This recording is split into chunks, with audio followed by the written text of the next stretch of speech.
Hello, everyone. Again, this is Colonel Gallagher from his home, and I'm feeling a little under the weather, but I think I'm okay. But let's keep going. We looked at, I told you, a seven-part series dealing with the coming of the Civil War and the build-up to it. And we left off with one we're going to discuss and bring it back in is the war with Mexico. And when we left off with that, if you remember, the Wilmot Proviso is the key when you start looking at the victory in the territories won by the United States. Now, the Compromise of 1850 is the next one, and it comes off of the War with Mexico because now you have these new acquired territories from known as the Mexican Cession that the United States has gained. And here I am in New Mexico. Here we are in New Mexico, and this is one of the territories. And it came up to the idea that the Compromise of 1850 began with the problem of California coming in as a free state. California wanted admission into the Union, and it wanted to come in as a free state. Now, remember the other one we talked about, the first one was the Missouri Compromise. So all this is building on each other. And the Missouri Compromise, the problem was part of it was the southern border of the Missouri state, the 3630 line, as it became known as. All states supposedly above the Missouri Compromise line would be free, and all states below would be slaves. So we're still with the issue of balance of power, slave and free. Can slavery move and expand, or was slavery to be limited? And with that, with California coming in, it created a dilemma because if you took the line, the southern line of Missouri, and stretch it across, you'd have to divide California. Well, that was not going to happen. And the Californians were very adamant about those two things. One, not going to divide California. Although when you speak to a lot of Californians, they tend to always refer to as northern and southern, and they tend to see each other as different anyway. But the other part of standpoint was slavery in California, so we're not going to have it. So California is going to come in as a free state. Here we are. What's the balance? What are you going to give to the South?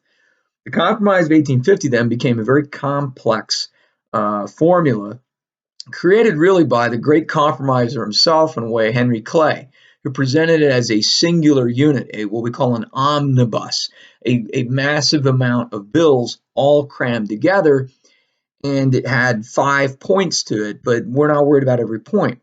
The first one is California coming as a free state. Now you needed to have the South have something. And on top of California coming as a free state, the other part was to abolish the slave trade in Washington, D.C. Now, here you are in the nation's capital, the center and the heart of democracy, and you had the slave trade going on. So that's the second thing. Let's abolish that slave trade in D.C. The third thing is what about those new territories acquired, which is going to be the territory of New Mexico and the territory of Utah. It's being clumped together. Arizona would be part of the territory of New Mexico. That region, those two territories, slavery would be determined by the people in those territories. But what added to itself was a fourth problem, and that's the state of Texas. Texas still made the adamant claim that the Rio Grande, since it's the border properly of Texas, that meant Rio Grande all the way through, which ran up in the area I'm in now in the eastern part of New Mexico. Roswell, New Mexico would be Roswell, Texas. Now, for some of you today in the current events, you'd be pretty happy with this, I guess. I am a proud New Mexican, I'm going to be honest. No problems with the state of Texas. I do admire the state of Texas quite a bit. I have relatives there, and I respect them. But with the state of Texas, they're saying all the way to the Rio Grande, which means this big chunk of eastern New Mexico would be Texas. So that entered into the Compromise of 1850, and the theory was you pay Texas $10 million for this region here. Texas would let it go. The fifth part. What's the fifth part? And this is the hardest part, is you had to give the South something. And that in turn was a stricter fugitive slave law. Okay, so with all this being said and done, Henry Clay, who's this great compromiser, is very old this time, held up, and I got a piece of wood, I've been moving it back and forth. This piece of wood. Henry Clay held up this piece of wood, and this piece of wood was not this one isn't. I wish it was. It was a part of George Washington's coffin. It was a piece from George Washington's coffin. Henry Clay in the Senate held this up, and said, I hold before you a piece of wood from Washington's coffin. And what Washington wanted was to keep this union together. The founding fathers, the birth of this unity. Washington warned in his farewell address in 1796, he warned that Americans, he saw too much sectionalism. So here we go with that magic word, sectional.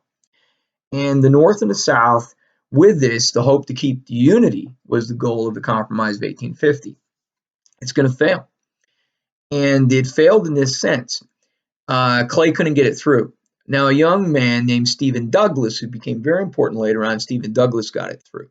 But he got it through by breaking the bill, the omnibus, up and into these smaller pieces and found out what each one really wanted. And therefore, he took this very difficult political problem and to the northern Whigs, and here we go to sectionalism again, and the northern Whigs, and some of these northerners, they were okay with the first three, the idea of California as a free state, get rid of DC's slave trade, and then pay taxes to 10 million, and then the rest of the areas, New Mexico territory and Utah territory, can decide about slavery on their own. That stricter fugitive slave law became the issue. So when you break it down, there's really the two big problems. California comes as a free state, excuse me. That stricter fugitive slave law is the one you want to keep your eye on. And all the things that Compromise of 1850, that's the one. Because this stricter fugitive slave law created future problems. It created a massive problems later on. Because the stricter fugitive slave law basically went this way. A Southerner whose slaves ran away and got up into the free state of Ohio or Illinois. I like to pick on Ohio. My friend Dr. Farley's from there. And got into the state of Ohio. Those slaves are supposed to be free by the merit of that. The stricter fugitive slave law now said, no, not quite. They're property. Now, that's the key question. That's the key issue. What were slaves? Compromise of 1850 brings up this very harsh question of human beings versus property. And when you look at this, the stricter fugitive slave law said, no, they're property. And not only did the slave owner have the right to go and retain and grab back his property, regain it, but the assistance of Northerners was absolutely necessary. So let's break that down a bit. What'd that mean? If I'm a Yankee, a Northerner, which I am by birth, and I lived in the state of Ohio, and I saw someone who was a runaway, a slave, a freedom seeker, I would have to, by the law, detain them. Now, to complicate more, what if I was a official? What if I was a marshal, a federal commissioner? By law, I would have to detain them, ascertain them, and hold them until slave catchers came and got them. Not had the ink been really dried with the stricter fugitive slave law, and the story is these two slave catchers, this is their trade. You had people in the South who lived by doing this, made their life by doing this, was a group called Hughes and Knight, Hughes, Knight. These were two notorious slave apprehenders. They were sent north to find some slaves that had vanished, named the Crafts. The last name is the Crafts, up in the Boston region. Now, Boston is a hotbed of abolitionists, and Hughes and Knight showed up in 1850 in order to obtain the Crafts. They found a lot of problems in doing so. The Bostonians were not very helpful. They harassed them everywhere they went. The Crafts were hidden and crafty, and they didn't get caught. And in fact, one of my favorite guys to read about is a man named Theodore Parker. He was the head of the Free African Church up in Boston, hid the Crafts. They were members of the church. And Theodore Parker, in fact, eventually wrote a letter, you can find this, to Millard Fillmore, who was then the president. See, Zachary Taylor was the president, and then he died. And then Millard Fillmore filled in. And Millard Fillmore was very supportive of the Fugitive Slave Act. And although Fillmore is a Northern Democrat, and so the whole idea is Parker's letter he wrote to Fillmore said, I cannot think that I would stand by and allow my church to be carted off to slavery. It's the point of this is it's creating tension, to simplify it. Those in the North who had never seen slave catchers, those in the North who had never thought of the idea going this far are now witnessing this. If you're a Northerner and you're an abolitionist, not all Northerners were abolitionists. This is what muddies this. The issue of slavery now is before these people. And if you were a Northerner and you saw for the first time the shackles, the chains, these people coming north looking for them, you'd begin to have these emotions. You've heard stories, but now you're seeing it and you're finding out you don't like it. And you're finding out maybe you don't like them. And they're finding out that you don't like them and they don't like you. This is yes and them. And slavery now is personal. And even those that were in the middle, so to speak, that said, I don't really have a concern of this, I'm not an abolitionist, however it works, if the slave runs away and they get away, well, that's awesome for the slave. It's a game basically, and if the slave catcher catches them, they catch them. There's Northerners that were racist, and they wanted free soil, meaning they didn't want blacks around, period. The state of Illinois was a hotbed for this. The state of Illinois that Lincoln, is going to end up running for election. And so it's creating emotions. Uncle Tom's Cabin, published in 1852, is a product of this event, Fugitive Slave Act. The books, there's a couple books to read if you want to get into the Compromise of 1850. H.W. Brands, who I've recommended before, wrote a wonderful book on the Compromise of 1850 not too long ago, a couple of years ago, maybe a year ago, so I'm blurring. And then the book on the Fugitive Slave Act, the book to get, is Richard Blackett.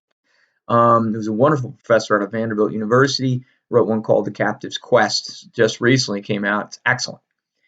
But the issue of slavery then loomed large before the American public. And the Compromise of 1850 now was going to create, in a way, a greater abolitionist crusade. This is also the reason why you see a lot of African Americans, blacks, that got out of slavery, and even free blacks in the North going to Canada. If you saw the movie, but the book is better, heard that a million times, I think personally, is Solomon Northup, who wrote, after he was finally freed, 12 Years a Slave. Solomon Northup ended up being duped and sold into slavery, spent his time in 4 different plantations, wrote his memoirs. They're fascinating to read because you see these 4 different vignettes, these 4 different vignettes.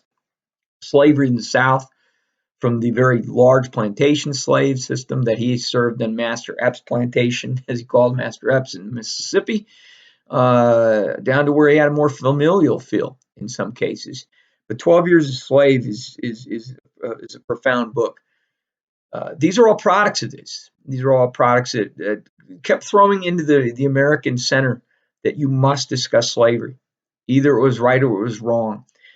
And where I'll close with this is, in 1858, Lincoln went on a series of debates with Stephen A. Douglas, the man who got the Compromise 1850 through.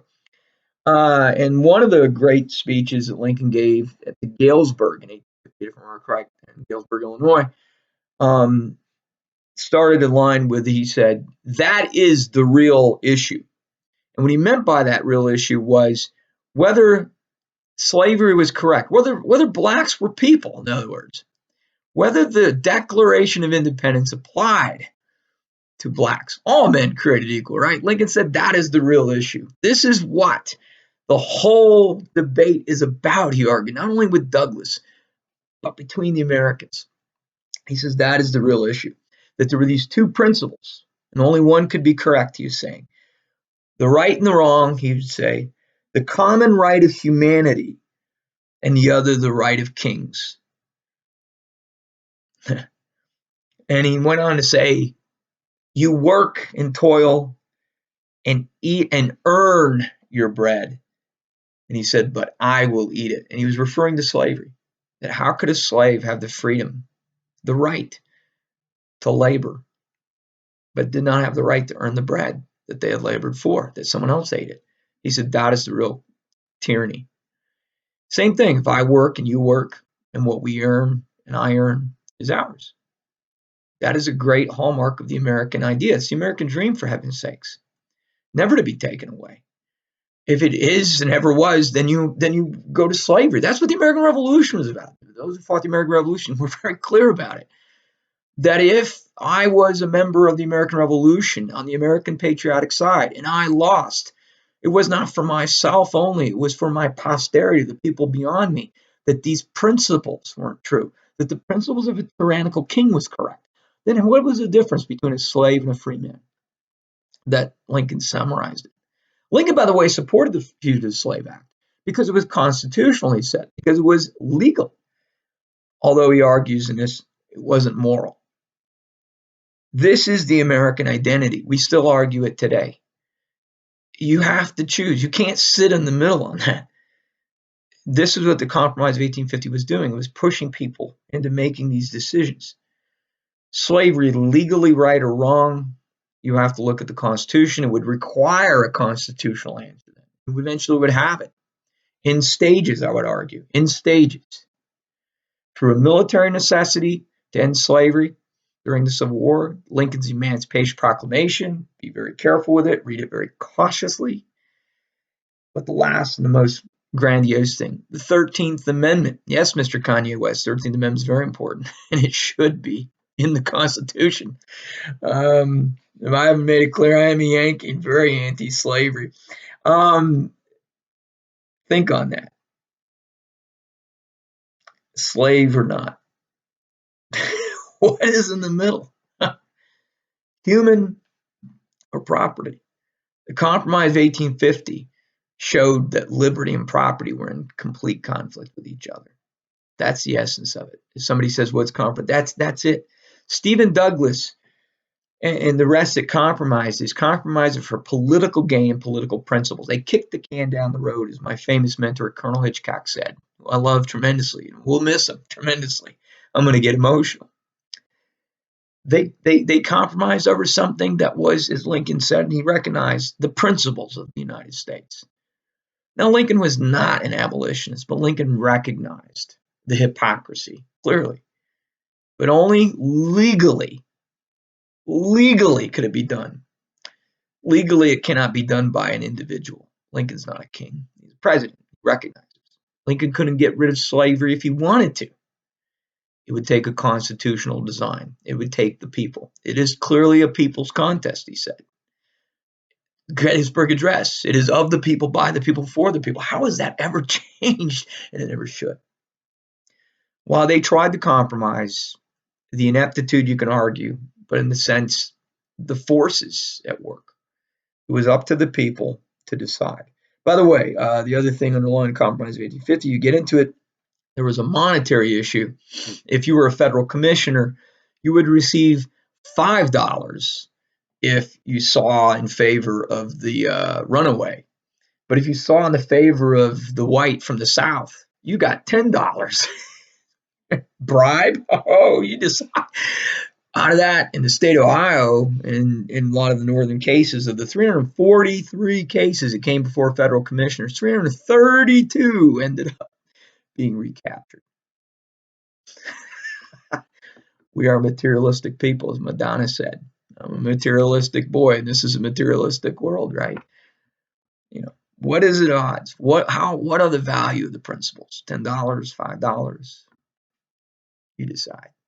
Or is it an inestimable amount that the great American nation that was formed when Washington's era should persevere? And that's why voting matters. That's why this all matters. Okay? You think about it, the Compromise of 1850, tremendous amount to think about and digest, but that's the third thing. We're on the way to the Civil War next. 1854. Look at the Kansas-Nebraska Act, and I'm actually going to probably roll it in with one other thing. All right? You guys take care. Be safe. Bye-bye.